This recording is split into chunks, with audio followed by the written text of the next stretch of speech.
This is another lesson in the New Testament is Fake series. This is Yalak, and this is lesson number 149. Today's date is May 29, 2018. And what I want to do is just show some pictures that show the altars of different nations, or of the children of Israel that they were using in Bible times. My lesson is titled Nations and Altars. Now, Deuteronomy chapter 14, verse 1 to 3. Ye are the children of the Lord your God. Ye shall not cut yourselves, nor make any baldness between your eyes for the dead. So he wants Israel to look different. And I'm going to show the altars of different nations to show that they really look similar to the altars that Israel was using. And we know these altars, in some cases, were being used before there was a nation of Israel. So it seems to be more the case that Israel began to use altars that were like the nations. But the scriptures here is really bringing out that the children of Israel are being told to be different in how they look on the outside. So on their body, you shall not cut yourselves. That would be something that could be seen on the outside of you because it's in your body. So your skin is going to be marked by that cut as it heals. No baldness between your eyes and so on. So he's saying on the outside of your body, you should look different. For thou art an holy people unto the Lord thy God, and the Lord hath chosen thee to be a peculiar people unto himself above all nations that are upon the earth. So outside on your body, you should look different because you are the children of Israel. Inside of your heart, you should also look different because you are a holy people, and that's going to be shown between you and the Most High and between your brethren, the other children of Israel, that internally you are different as well because of the way that you're going to live. So outward difference, internal difference in the heart, which is going to show in an outward way as well. Your lifestyle is different from that of the other nations because you are getting special instruction from the Most High. So outside difference on the body, outside difference in terms of how your culture operates and how you live in your land before the Most High, and also internal difference in your heart. Verse 3, thou shalt not eat any abominable thing. So he goes on to say, even in your eating, you're going to be different. And then he goes on, these are the beasts which you shall eat. That I'm going to talk about that some more in another time, because as you know, I've been teaching that the scriptures just does not show me that people were told to eat meat by the Creator. All right, so I'm going to dig into that some more as time goes on. But at least the scriptures is trying to show you that you should be different as Israel. Now, take a look at some of these pictures here. I've got one here, and I'm going to try my best to let the pictures go along with what I'm reading or what I'm describing, but I may get it mixed up. So at least you'll still see all the pictures in the video.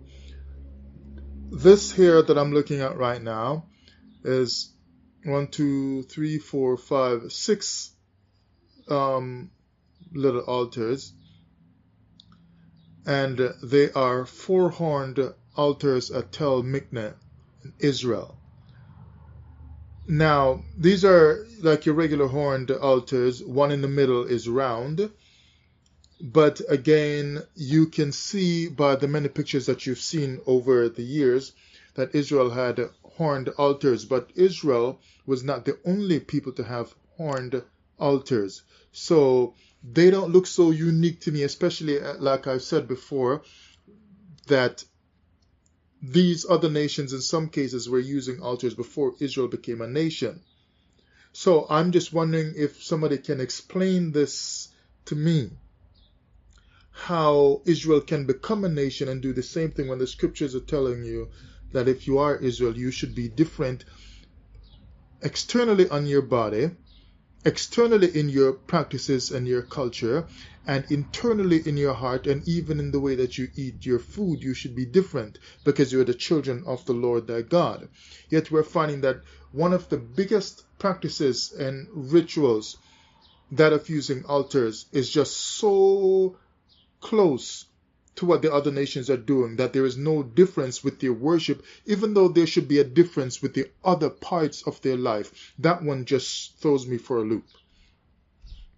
Alright, and remember, this is the New Testament is fake series, so I'm really wondering, how can the sacrifice at Golgotha that came with at the end of the walk down the Via Dolorosa, where this supposed Jesus was crucified as a savior of the world, or the savior of the wayward, cast out children of Israel, how can that human sacrifice that was built on Old Testament animal sacrifices and people sacrifices and child sacrifices, even in Israel, how can that sacrifice in the New Testament be of the Creator when he speaks against such sacrifices in the scriptures? So it seems to me that the scriptures have been hijacked, or they were never written by Israelites in the first place. Something has gone wrong somewhere, and again the mysterious editors of the Torah source editors, are still at large. They cannot be found to answer authoritatively for what is written that has been credited to them. So we don't have any way to verify this stuff. We can simply just do our best in going through it.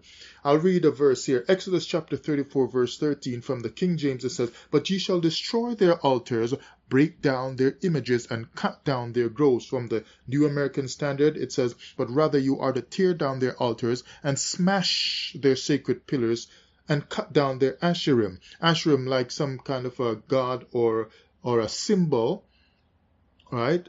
Like symbol of some fertility cult or fertility goddess. So he's saying, just break down the whole thing. You aren't supposed to come close to any of this stuff in terms of using it in your life or in your worship practices and so on. Don't have anything to do with this. Now, we know Israel worshipped all this stuff. English Standard Version says, "You shall tear down their altars and break down their pillars and cut down their asherim." New Living Translation, "Instead, you must," so they're saying here instead, so do something different than keeping it. "Instead, you must break down their pagan altars, smash their sacred pillars, and cut down their Asherah poles." So break down their pagan altars. So we find that Israel is using a sacrificial system that uses pagan altars, as I'm going to go on showing with some of these pictures. New International Version says, "Break down their altars, smash their sacred stones, and cut down their Asherah poles." That's really, really strange. Exodus 23, verse 24, "You shall not worship their gods, nor serve them, nor do according to their deeds, but you shall utterly overthrow them and break their sacred pillars in pieces." So don't do according to their deeds. But I'm going to show you more pictures of the altars that Israel was using, which was the same as the altars of other nations that existed before or after Israel. So Israel seemed to have been doing clearly, I should say, according to their deeds. This one here looks like a kind of a reddish altar, a 19th century Chinese altar. Now, of course, we know this is way much later than comes way after Bible times, but the idea is still the same, because different altars were made differently and at different times and so on, but they're all coming from ancient times, from altars being used in worship before there was a nation of Israel. And this one seems to have some kind of some horns, sometimes seems to be shaped like dragons or serpents a little bit, and you got some kind of a sun disk at the top right there, which is linked back to ancient Egypt and possibly before that. I've got some information that one day I want to bring out that seems to say something a little bit different about the sun disk that we'll see on the cows, the bulls, Hathor, and so on, that that seems to present the sun disk a little different than what we've normally been taught, but it's still pagan. But okay, this is a 19th century Chinese altar. So what you're seeing though is that even though this is not Israelite, it's not from very ancient times, this particular one, it still has a similar kind of look to the altars that Israel is used to, using some horned altars, rectangular box-shaped type altars, and the same kind of setup where you just have this boxy kind of look to it. Although altars have different shapes, like you got some circle ones in the first picture I showed, and different kinds of shapes, but in these pictures that I grabbed offline, I'm mainly showing the boxy rectangular or square type altars for the most part, but you can look them up and find different shapes of altars. But the Most High says don't do according to their deeds, as I just mentioned. Here is a 19th century Japanese altar, and you'll see this looks like some kind of a table. This one doesn't have the horned look, but it has these two little curved pieces at the ends, at the two sides of it at the top, which sometimes you'll see that. Now, I gotta tell you, it actually looks very nice. It looks polished and shined up and so on. But the idea is still there, right? That Israel is using some type of altar in the ancient Bible times of the Hebrews, as other nations are using, where you've got this thing on top where you can just slap down some meat on it, some bull, some kind of person, a child, but probably mostly some kind of animal, and so on. Now, the interesting thing about this kind of altar is that from I was a child, I noted, and we had it in our church as well too, although we didn't use it every Sunday, but once in a while we'd pull it out if there was some special function. But a lot of churches, even today, have these kinds of altars that are tables. I always just thought they were tables. Now I understand that, yeah, they're tables, but they are altars as well. Sometimes you'll see them covered in churches today with like a white cloth, right? And you might have like a candle on it, or the offering plate sometimes, or a big Bible on it, or a bouquet of flowers on it, stuff like that. And you might see something printed in memory of or dedicated to or whatever. These are altars that are coming from ancient times, and they're in the churches, right? And as Israelite movement picks up and people get more of their own buildings, you're going to see this stuff in them. They're probably in some of them already.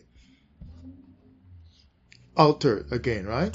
But he says, don't do as they do. So basically, if you're setting up your Israelite movement and you've got these kinds of altars in it, and you're showing your candlestick and your menorahs and all these kinds of stuff, you know, like these altars, everything you got is looking more and more like the nations.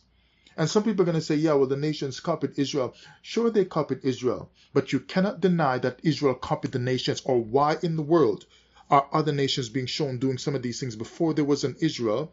And why also would the scriptures show that the Most High Himself is complaining that you have become like the heathen?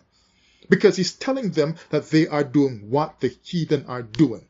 So in those cases, He's telling them that the nations have those as their own unique, or I should say as their own pre-Israelite practices and structures and furnitures and altars and so on.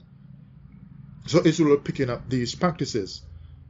So it's not everything you see other nations doing you can just say, well, they copied Israel.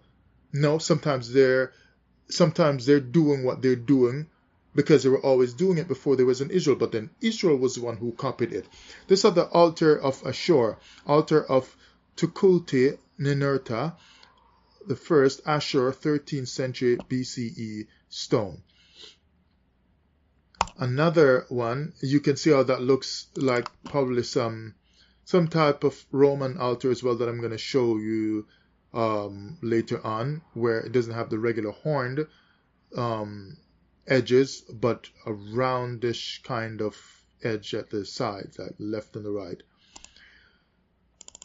This one here is a rectangular altar, and it looks more, like the traditional type of altar that you might see in pictures of ancient Israel when you read a book or you look online, or for those who have altars, pictures in their Bibles. You might see this kind of stuff with the with the two poles in the altar sometimes, but you see the traditional horned altars that Israel was known for. And this isn't just an Israelite thing. Other nations had horned altars as well. So where is the uniqueness of Israel? Where? And this is a sacrificial system that is not unique to Israel, that Calvary is built on. Even the crucifixion of the so-called Savior that should redeem Israel, who turned his altar into a cross and not the regular bed type or cube type or rectangular type altar that the sacrifice was slain. His altar was turned into a cross, which he didn't get to choose, that Israelites didn't get to choose, that Hebrews didn't get to choose, that prophets didn't get to choose, that the priests didn't get to choose that. The Romans chose that, because the crucifixion on the cross was the Roman way of doing what do you call it? What's the word I'm looking for? Like capital punishment. But other nations were doing crucifixion before Rome. So crucifixion is just something that the Romans took on. It was not theirs before. I think there are probably 2 or 3 nations that were doing it before. I know the Carthaginians were doing it and the Romans took it from them. So what we're seeing is that the Romans are using crucifixion to slaughter the so-called Lamb of God, and not doing it in a way where how the children of Israel were doing it all along in the Old Testament. So the Torah did it differently, but in the New Testament, the Romans get to choose that Israel will do their sacrifice on a cross. So they break right there from the Torah practices, even though I'm showing you that the Torah practices were wrong. I don't know, but even so, they can still decide to change how the sacrifice was done and do it on a cross instead. And Israel can't do a thing about that. They can't voice like, hey, we didn't used to do it like that. At least do it the way Elijah did it on Carmel. Elijah didn't use no cross. Solomon didn't use no cross. So you see how this thing can change the same way Calvary changed up stuff. The New Testament changed up stuff. So something is wrong with this. This one right here is a rectangular type altar, or I don't know, it could just be a cube or a box, and if it's cube, somehow that sounds kind of scary itself. But let's look at another one. This is an altar. I don't remember where I grabbed this one from and what it was saying, but it's an altar with a snake on it. Looks well, you can clearly tell there's a snake, and when you get into snake, that's a whole thing right there. And one day I'm sure I'm going to do a nice lesson. It might span 2 or 3 videos on snakes, and some people are saying Jesus is just an extension of snake worship from ancient times. All right, I came across that a long time ago, and one day I'm going to look into it and do some kind of lesson. Another altar here, again another ancient altar that people from different nations used, and Israel sometimes uses this kind of stuff. All right, so you see, I mean, it gets really strange.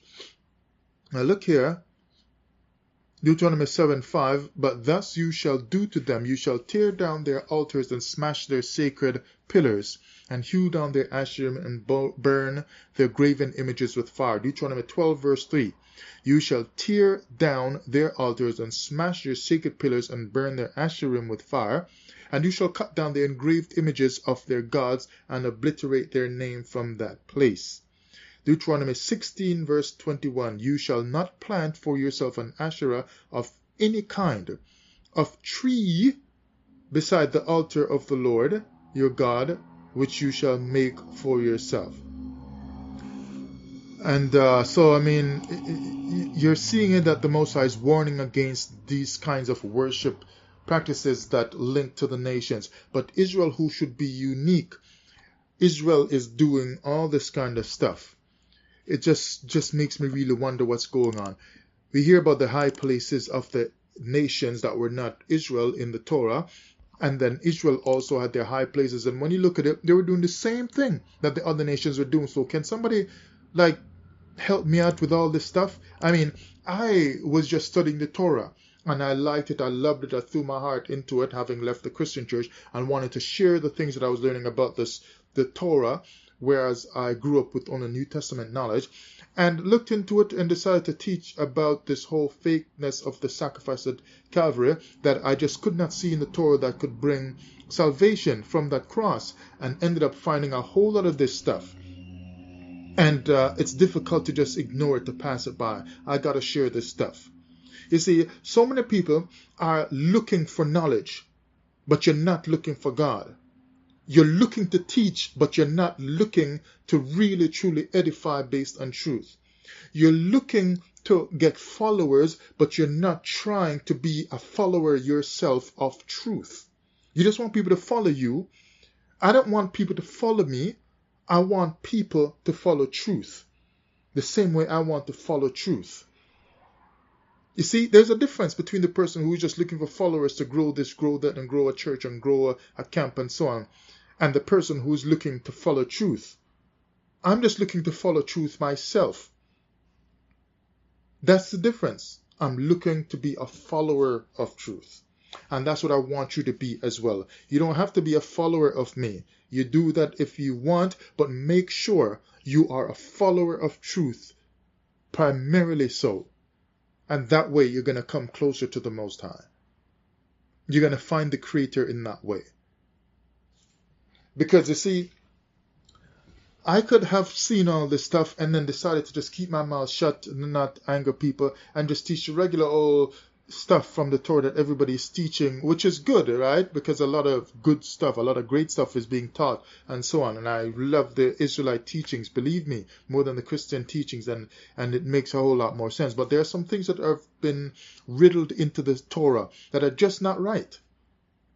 And in order for you, like to you're saying, we got to be delivered from Babylon and so on. But you're not doing the thing that shows that you are a delivered person.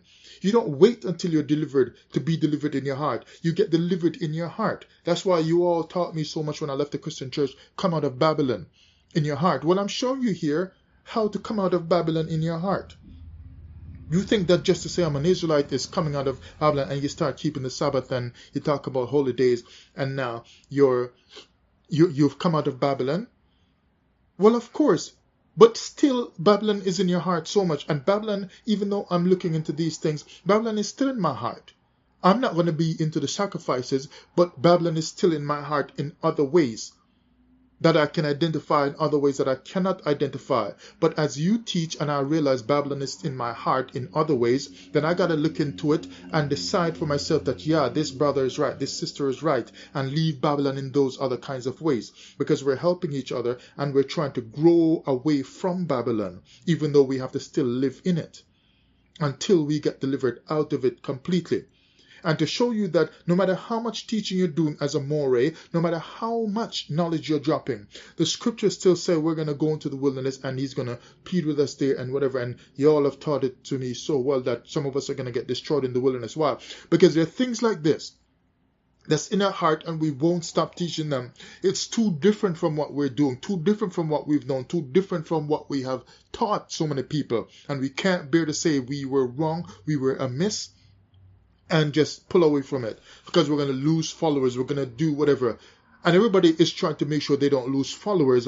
And while they do that and they compromise the truth that they see, they are keeping the followers, but they are losing out with the Most High.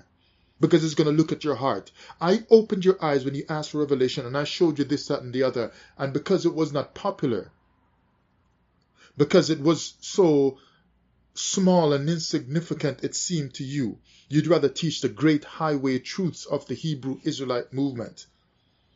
Without understanding the Torah that you read is saying that Israel did not have a popular truth. Israel was just one nation to whom the word was given. To Psalm 147, 19 and 20.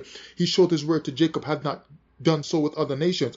That means that compared to the other nations on the earth, Israel had unpopular truth. Israel had minor truth in the eyes of the nations. So that a lot of popular truths was, or so-called truths was with the other nations. A lot of popular teachings was with the other nations. But Israel's truth was so small and so insignificant because it was just them alone with the real word of the Most High.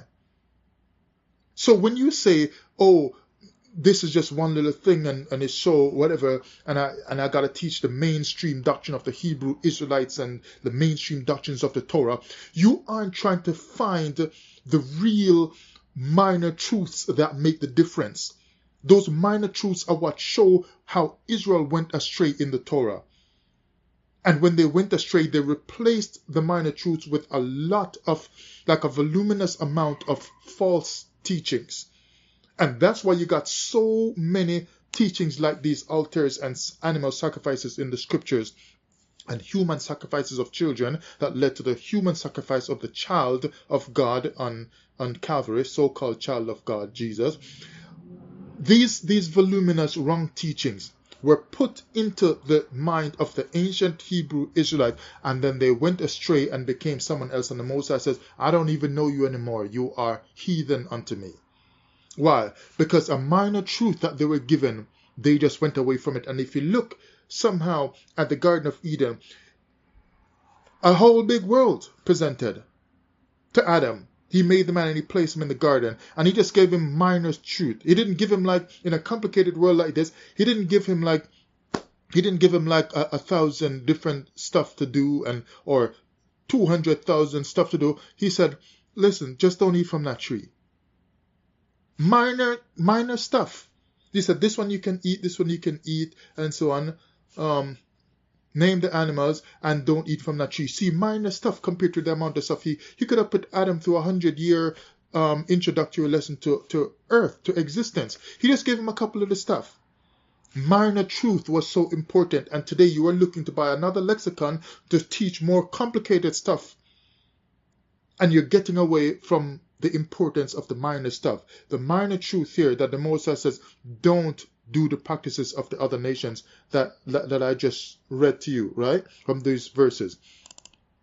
So this other horned altar made out of stone, this one looks kind of large, but of course I don't know how. This is like an ancient high place in Bible times. So Israelites were using stuff like this. Another verse here from Judges 2 and verse 2. And as for you, you shall make no covenant with the inhabitants of this land. You shall tear down their altars, but you have not obeyed me. What is this that you have done? And so we see all these altars and high places in Israel in the scriptures. It's because they didn't get rid of this stuff. Now, it doesn't mean that they never tore down any of their altars, but it's clear that they saved a lot of the stuff. And they also made their own as well. But they're making it off what's been there before. Judges 6:25. Now on the same night the Lord said to him, take your father's bull and a second bull 7 years old, and pull down the altar of Baal, which belongs to your father, and cut down the Asherah that is beside it. And one of these days I'm going to go in and show you some of the tricks that I have found, where sometimes they are following an instruction or just carrying out something that says that they're taking down one and putting up another. It's just the same thing they're doing.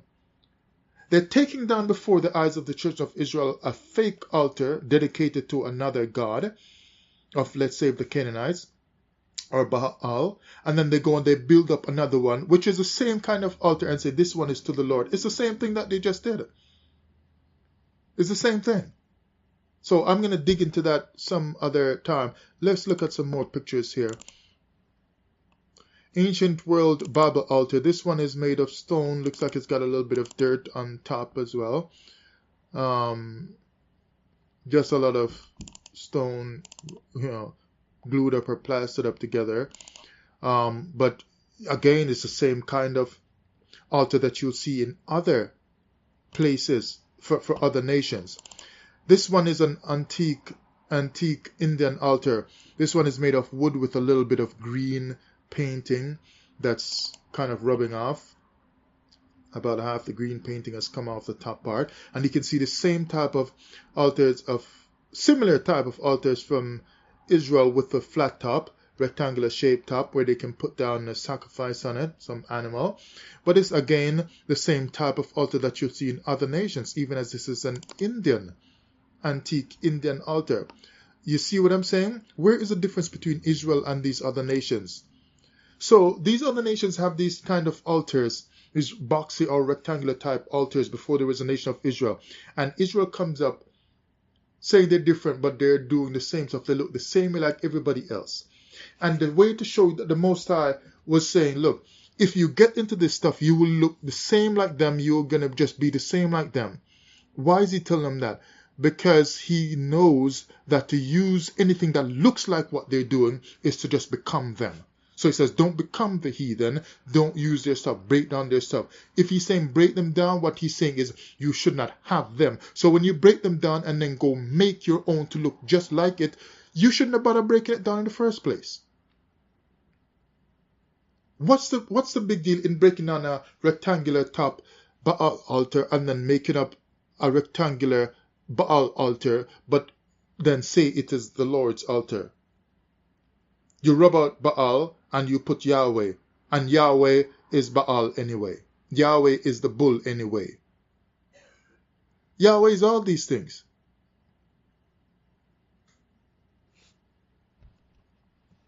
This is an ark now, and the only reason I'm showing this one, the picture of the ark, how people draw it today. Golden looking box with the handles on the side to hold it, with some angels on top with the wings outstretched. And the only reason I took this one is because it just looks like just another altar really on the top. The same boxy shape, right? So again, you notice that Israel has a box or the ark that's going to give them special power. But again, it looks like an altar that they were using, which again looks like an altar that other nations were using. That's why in 1 Samuel 4, the Philistines are scared. Come on, let's not, get yourself together, lest we be servants to the Hebrews the way they've been servants to us. For these are mighty gods that destroyed the Egyptians. Right? But when you look at them, they didn't feel in a way grabbing the altar, although later they returned it. They didn't feel in a way grabbing the ark. Why? Because it just looks like any other old thing to them. I mean, it's got its differences, in certain ways, but it still in general looks like just another box altar that Philistines and other nations on earth was using. So they didn't feel like it wasn't a big deal grabbing it until something hit them and they had to get in balls and whatever, and they had to return it. But to be able to, I always thought it was strange. How can the Philistines, and I've been looking into this, heavily dwelling on it for the last probably 2 weeks. How could the Philistines just feel that they can just grab this altar? When Obed-Edom, when whatever the guy's name, put forth his hand to save the ark and died, and then it went into the house of Obed-Edom. How can he just live with it in his house like that, Obed-Edom? And how come the other guy could just get slaughtered like that? Because he tried to save the ark. But a Philistine who wasn't even trying to walk with the ark, to guard the ark, they weren't trying to save it or anything. They're taking it for evil purposes to show that they have conquered the ark of the Lord and conquered the Israelites and beat the Israelites. They can just grab the ark and walk off with the ark. Why? Because it just looks like any other box that any heathen nation was making to worship their gods. So to them, all this is just another heathen altar that the Israelites are using to show you that Israel's stuff, practices, and so on look like anybody else. That's why in Genesis and in other places, you see the Israelites with many, many, many idols. Many idols. Exodus, all the way to Deuteronomy, showing their many altars and high places. But also Genesis show that they had a lot of gods. A lot. Remember, was it Rachel sitting on the gods? Right? They just had a lot of these gods.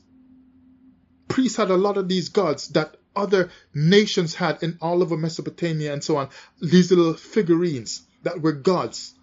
So they had the gods that looked like the gods of other nations, which the nations had sculpted before Israel became a nation. And Israel had those same sculpted gods, many gods that they can just pack in their purse, their bag, and so on the back of their donkeys. They had these gods that were sculpted to look like the gods of the other nations. They had these Baal gods as well, and so on. And they had the boxes that look like altars of other nations. Where is the difference? Where is the difference, people? And you think I'm way out in left field? No, I'm considering the stuff and I'm teaching it because you need to see it as well and think about it. So this is an art box right there. One more verse right here now as I go on, because I'll read a few verses every now and then. Judges 6 verse 26. Did I read that yet? And built an altar of the Lord your God on the top of the stronghold in an orderly manner, and take a second bull and offer a burnt offering with the wood of the Asherah which you shall cut down. Oh, that sounds messy. Are they supposed to take the wood of Asherah to offer up an offering unto the Lord when they were just told to cut down and destroy the Asherah stuff? So you shouldn't use it. So you see how the stuff is weaved into the Torah to tell you, get rid of Asherah, get rid of it. But then they're going to use the wood to make up an altar and to build up a fire unto the Lord your God. So you're burning strange fire unto the Lord. You see the problem here, why I'm saying, where are these Torah source editors, JEP, and whatever else their name is? Where are these Torah source editors who can answer, who we can ask some questions to? If you are a Torah source editor that lived however long, you should have, since you are dead of course, you should have left people who are authoritative on how you decided this and that and how to write the Torah or how to edit it. And that should be a special group of people that's always well versed in how this Torah was edited by these Torah source editors. So anytime you want to ask a question about the book of God, the Bible or the Torah, these people are there with the word to answer that. And it must make sense, since God himself, pardon me, is not an idiot. So you shouldn't get any idiot answer from anybody telling you any garbage.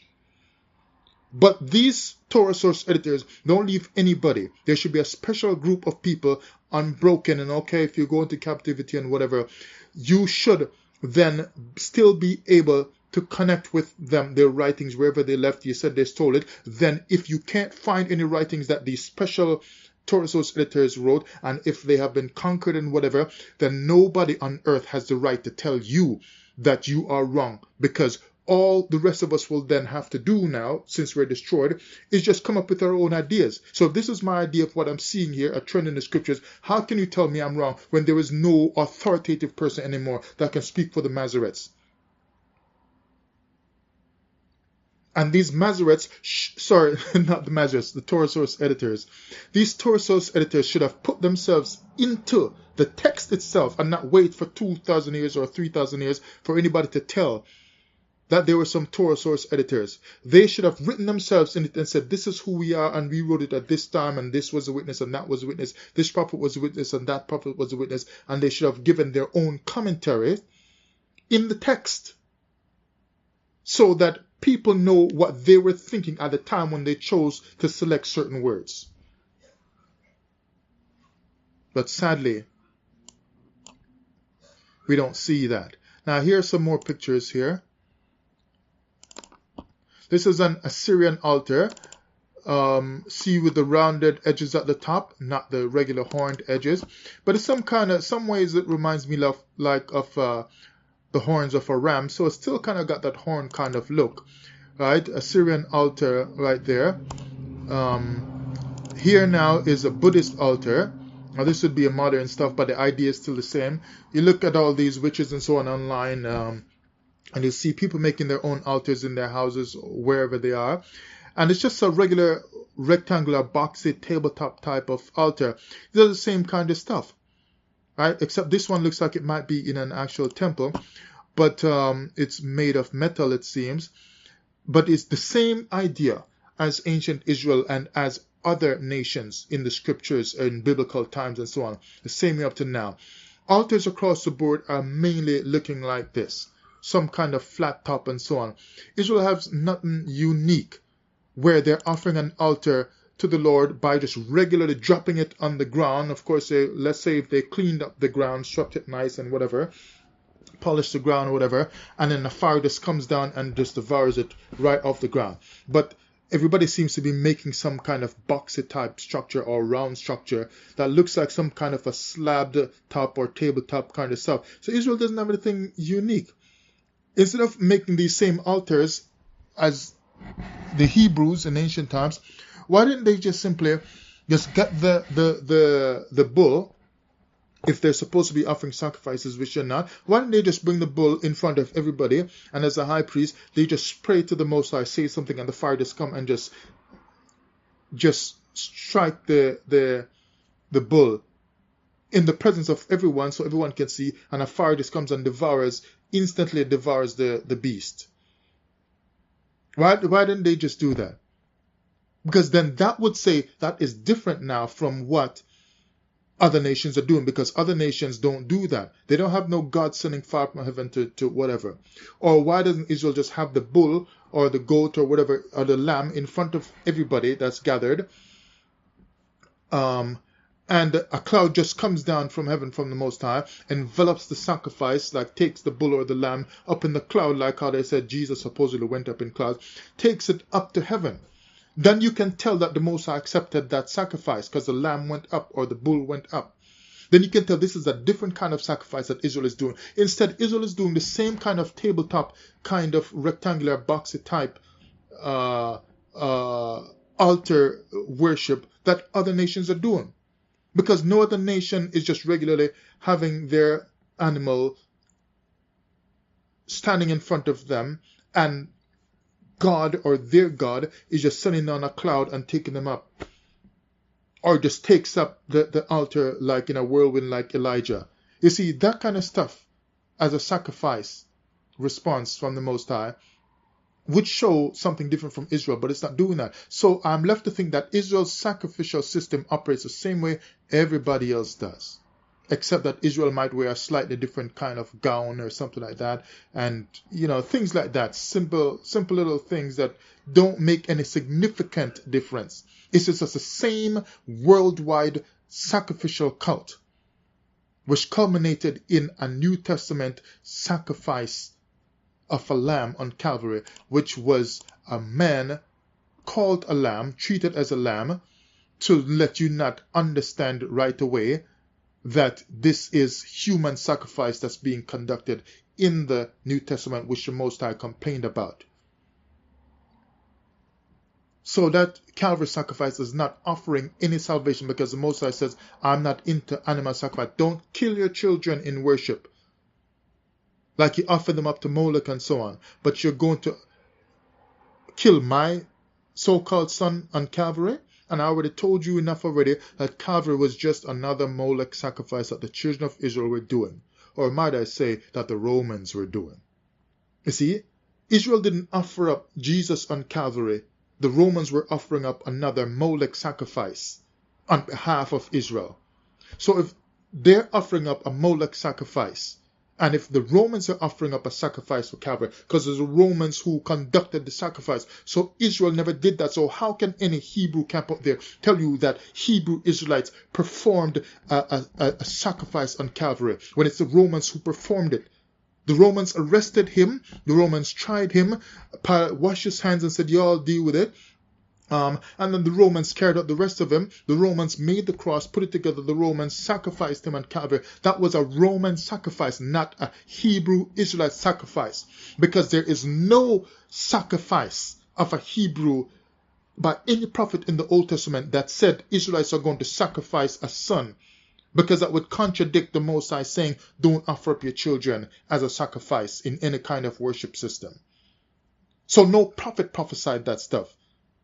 You're talking about Daniel cut off and Zechariah said this and so on. No, those are deceptive teachings by people leading you astray. Come out of Babylon and the Babylonian system. This is another Chinese altar right here. It's got this guy with this king. I don't know who that is. I don't know if it's some kind of Buddha or something like that. And remember I told you about the table in the Christian churches, and probably some Hebrew Israelite movements, so I don't know, but mainly the Christian churches I've seen it, might have a candle on it. Yeah. So here you get in this Chinese altar, this person in the background, and they got the little stuff hanging down all over from the walls or ceilings. And this one has two two red candles, looks like a pine tree or something like that. Little mini pine tree and some bouquet of flowers here, a little in a vase right here on a table, and then another table behind it like is the altar. You see the same altar table flat top type of stuff, right? With the raised edges at the right and left, or sometimes horned edges, but this one doesn't have the horns. But these raised edges here, golden looking stuff, reminds me of the horns of Hathor, the bull god named Yahweh, which is Baal. So that's another Chinese altar right here. This one now is a Chinese ancestor money altar, whatever that's for. But again, you see money and fortune. Fortune is another name of a pagan god, and it's dealing with money and whatever. So I don't know, that could be something like that. But you see, these ones look like they have something that resembles a little bit some horns on the top. Same rectangular flat top boxy type shape altar, right? This one has some kind of mahogany type color, reddish kind of color. You know, so you see the nations. They're different types of altars, but they're basically the same kind of, similar kind of designs. So there's no great difference between them and Israel. Another Chinese ancestor altar. Okay, no, that's the same one. And this is the church altar, table altar stuff that I've been telling you about, with the picture of Jesus in a little picture right there, and then the cross above it. Two little flowers on each side. Two little flowers on each side, little basket of flowers, and the cross again on the big part of the front of the table altar. This is just another altar from Old Testament times, when other nations, including Israel, was offering animals on these altars. But now, because people aren't doing it as much where we are, but they're doing the animal slaughter in other places and even human sacrifices other parts of the world.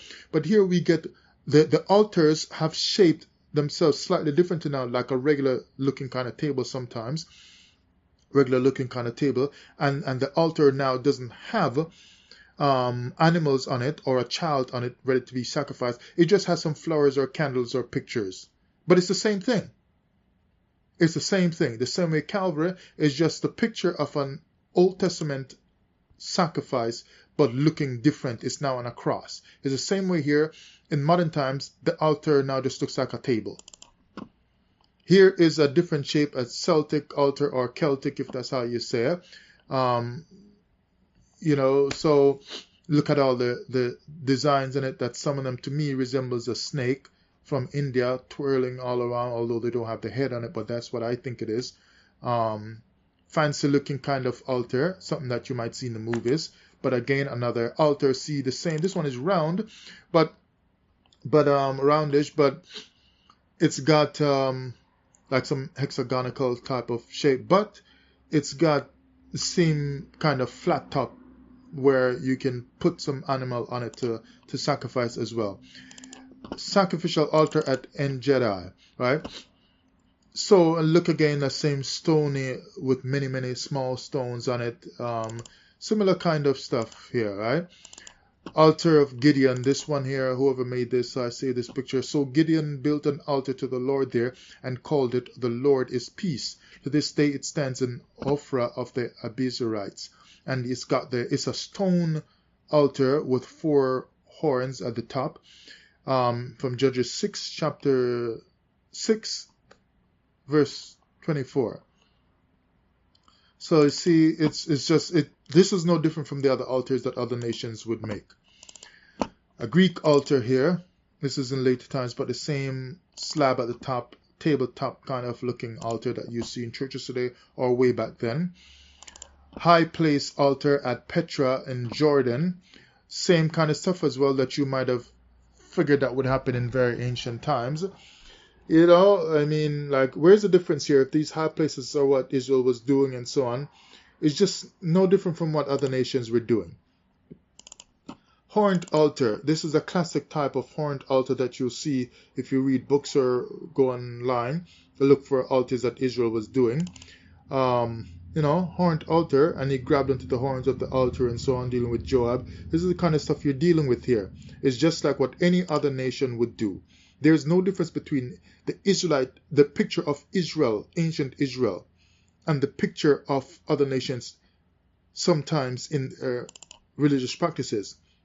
And sometimes, of course, you can identify differences, but sometimes not. Like if you were looking at these things from a distance and you didn't even know which land you woke up in, you couldn't tell just by looking at the altar that this is necessarily an Israelite altar.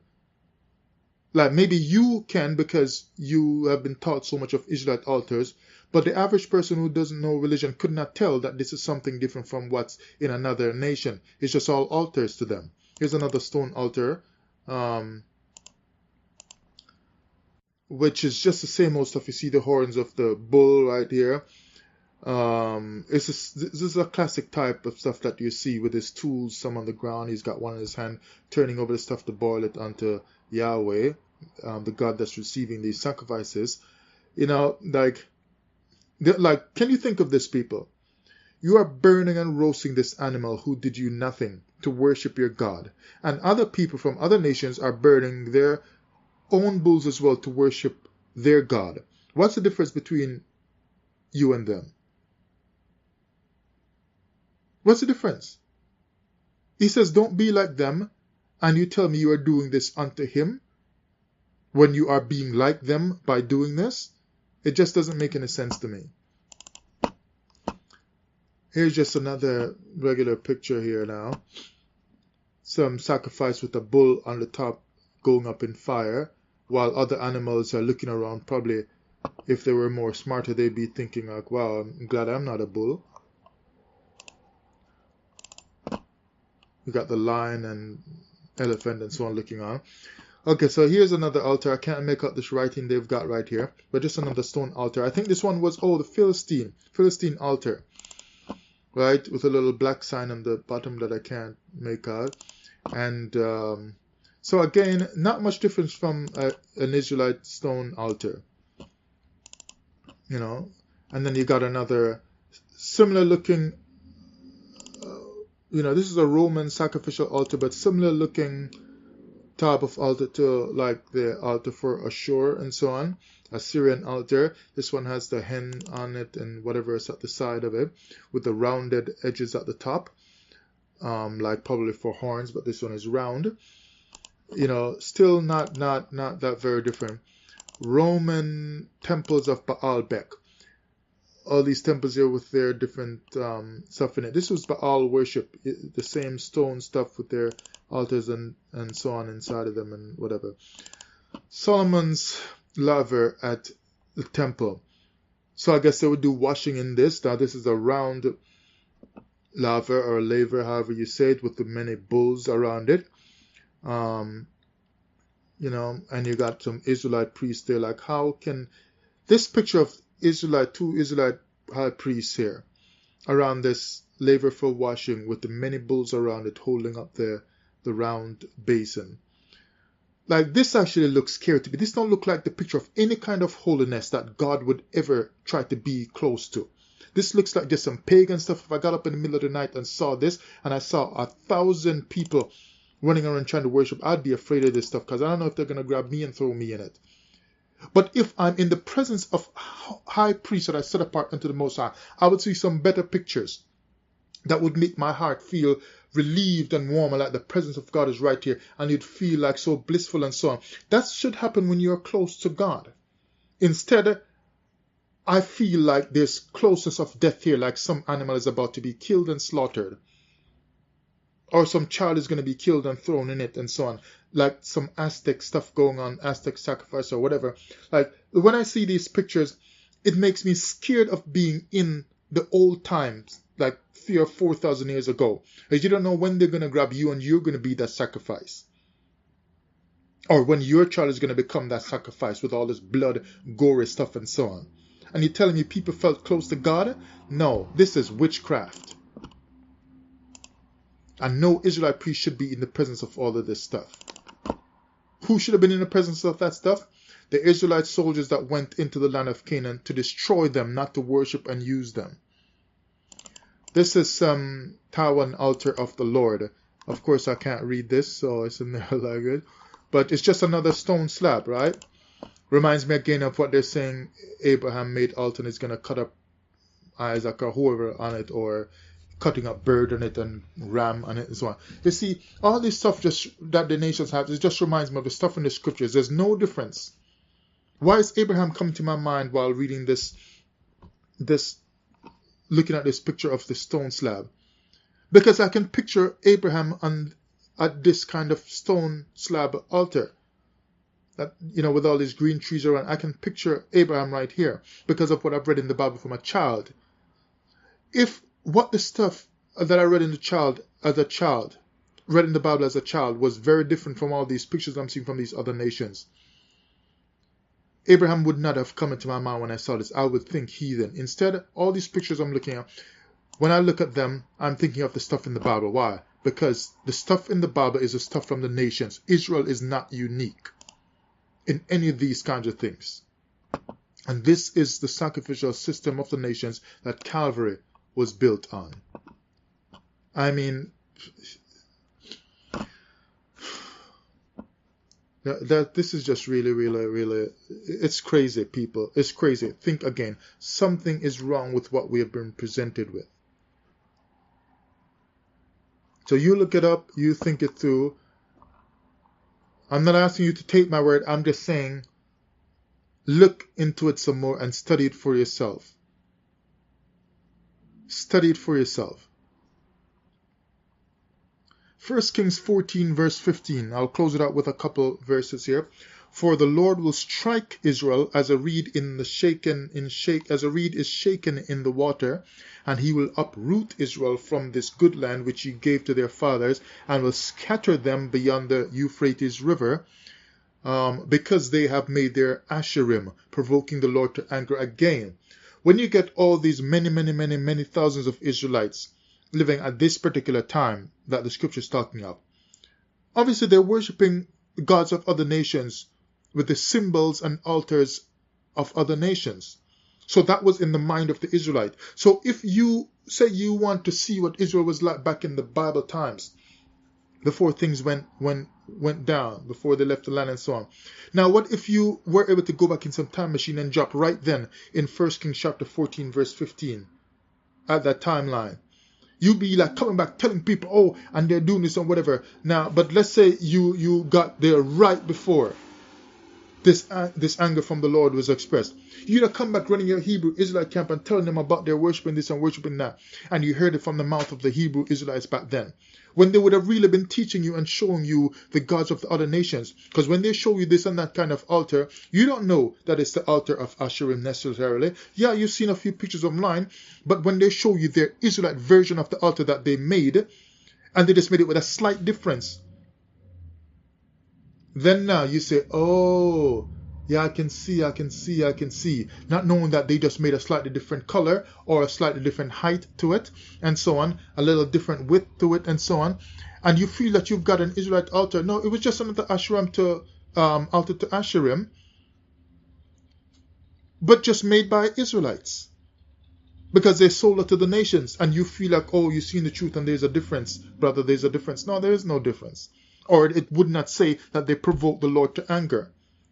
Because remember, at the time when they made these altars and symbols to Asherim, they were teaching other Israelites and teaching their children that this was the way to worship the Lord. This was a Hebrew Israelite way to worship the Lord. So if they were running camps back then, they would have been teaching in their camps, this is the way to worship the Most High that brought us out of Egypt. When they were really saying that Asherim brought us out of the land of Egypt. Because isn't that what Aaron said? This is your God. These be your gods that brought you up out of Egypt. So he was changing the people's minds and giving them false teachings, telling them that this particular God, this bull, brought you out of Egypt. So he's saying, get rid of the God that brought you out of Egypt and use this as the God that brought you out of Egypt. So what parents would then do is eventually be teaching their children, and teaching them, Aaron said, this God brought us out of Egypt. So you would now forget the Most High, who is invisible and cannot be seen. I don't care what they tell you about Moses. And they will be teaching them that this bull brought you out of Egypt. This bull was our salvation. And that child now that lives like 200 years after they left Egypt, he obviously was just born, so he doesn't know, he didn't see 200 years ago what happened crossing the Red Sea and so on. So in his mind, all he knows is that this bull is the Most High that brought us out of Egypt. So he will never get the bull out of his mind, and he does not think it is an abomination to make the bull unto the Lord. And he doesn't think it's an abomination to bring a bull to worship the Lord, because this bull brought us out. And this bull is just a symbol of the real bull God that delivered us from Egyptian bondage and crossed us through the Red Sea, crossed my forefathers and mothers through the Red Sea. You see, because Aaron changed their mind. And to show that the Most High was not with that, when Moses came down, he broke up this offense like, look, what's going on down here? 2 Kings 18 verse 4, he removed the high places and broke down the sacred pillars and cut down the Asherah, showing you that Israelites were just worshipping these high places. Where did they get it from? From the nations. If it was real Israelite instruction from the Most High to have these high places, they would not need to be broken down. They were high places that other nations were using before Israel, and that they did not destroy from the Canaanites. So they had to be broken down. He also broke in pieces the bronze serpent that Moses had made. For until those days the sons of Israel burnt incense to it, and it was called Nehushtan.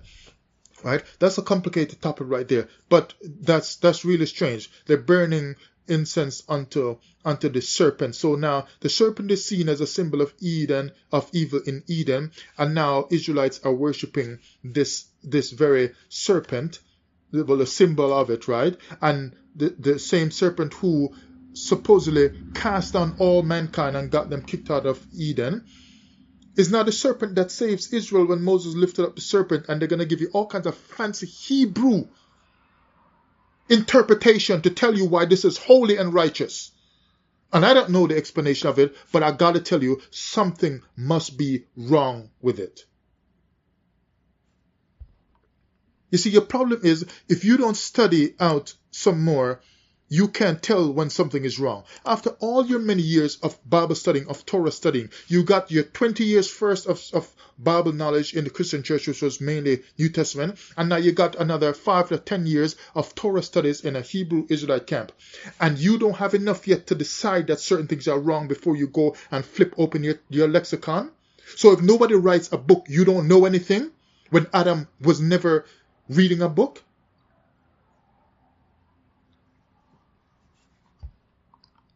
You don't have any discernment. You don't have any feelings about the text. You have to read it to get the person's feeling on the text who is writing the book for you, the lexicon for you, the concordance for you. And sometimes those people are not even Israelites. So the only way you can know and understand and teach is when a non-Israelite writes a book for you and you buy it for $59.95 in the store. You don't have anything to sense anything in you as a Hebrew Israelite, because you still got the mind of Babylon. Like I said earlier, come out of Babylon. So when you come out of Babylon, are you going to have Hebrew Israelite books? Are you going to have the books of Babylon? No, because you've left Babylon, and Babylon is where you got all your books about the Torah. Babylon is where you got the books of the Torah instruction to worship your God. Babylon. So when you come out of Babylon, you leave your shit behind. You leave your Torah behind. You leave your books behind, because we don't have the real Torah yet. Now that's going to be offensive to some people, because I said leave the Torah behind. But you're really just looking for the real Torah.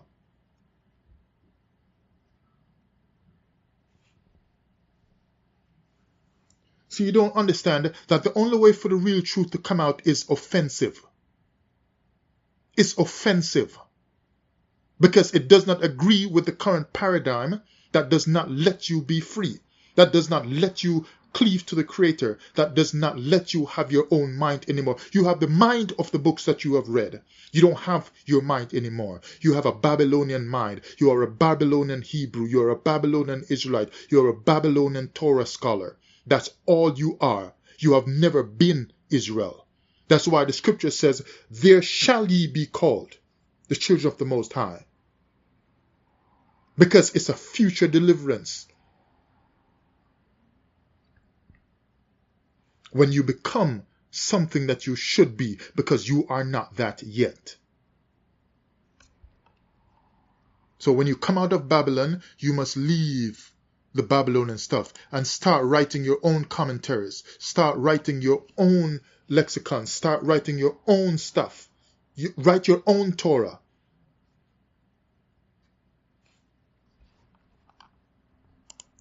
And then you sell it and make the money off of it. Because they're making money off the current Torah, off the current Bible versions, off the current everything. They're making all the money off it. Why can't you make the money off it yourself? Write your own.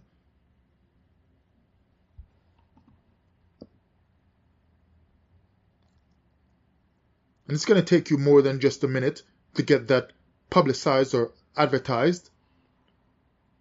But there's a new start for everything. No matter how long it takes, it's going to kick off.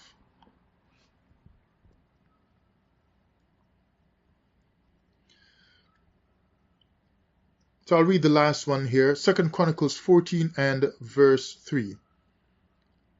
Well, actually, I'll read two. This one and another one. For he removed the foreign altars and high places, tore down the sacred pillars, cut down the Asherim. Why did he remove these foreign altars and high places? Because Israelites were living with these foreign altars and high places. So then what's the difference if they tore down the foreign altars and high places and then made their own altars and high places? Israel had the altars and high places that they built up along with the others that they had, as I've shown by some of these pictures, and as you'll find in much better information when you do your own research. You're going to find that they had these altars and high places that were made just like the other ones that they were tearing down anyway, because as I've shown you, they all look similar for the most part. They all look similar. The Most High is saying, basically, I don't want to deal with these altars. Exodus 23, verse 24. You shall not bow down to their gods, nor serve them, nor do after their works. See, their works with their altars, their works with their symbols, their works with their bull sacrifices, their works with their Calvary sacrifices, their works with their human sacrifice, like at Calvary, where other nations had done child sacrifice, like Christ is the child of the Most High and so on. It's the same. Don't do after that. And do no child sacrifice at Calvary for your sins. Nor do after their works, but thou shalt utterly overthrow them and quite break down their images. But we can tell that Israelites continued to either do or believe in the works of the heathen by buying into Calvary. That's why the image of Jesus is still around to this day, and even Hebrew Israelites are using it. Why? Because they did not quite break down their images. They did after their works, and they did not quite break down their images. And so that's why the images are still around in the mind of the Hebrews today and in their cars and around their necks and so on, because they kept the images of Jesus, which is a false god, which nations all across the earth know that Jesus is a God that is worshipped all over the earth. So when you have, and it's common to these nations, they know it, they worship that God. So when you have the image of Jesus, you have the image of a God that nations in general just worship and say it's their God. They're claiming it's their God. You don't seem to have been worshiping that image until it was passed around by the Romans. Because as far as I've searched, it was the Romans that brought the image of Jesus all over the place and publicized it everywhere they went. You're running from the Romans. You don't have no time to stop on print book and print up many images and so on. You got that from the Romans, because that image of Jesus did not exist before the Romans. So if the image spread around, it came out of Roman doing. You should have broke it down. You didn't, so it overtook you. And then you went on the slave ship Jesus into captivity, because that ship was the image of the Jesus. That is the outworking of the image of Jesus, or of your image of your God, which says, if you are doing this, we got the right to enslave you. So that's why the curses say, you're going to go into captivity for all of this stuff. You're going to serve gods of wood and stone. Because you didn't get rid of their images. You didn't stop doing after their works. You didn't stop serving them. And many of you are serving this Jesus even in the Christian church or in the Hebrew Israelite camps where you teach about Jesus, but you call him by a Hebrew name. Yeshua and all the others. Happy studying.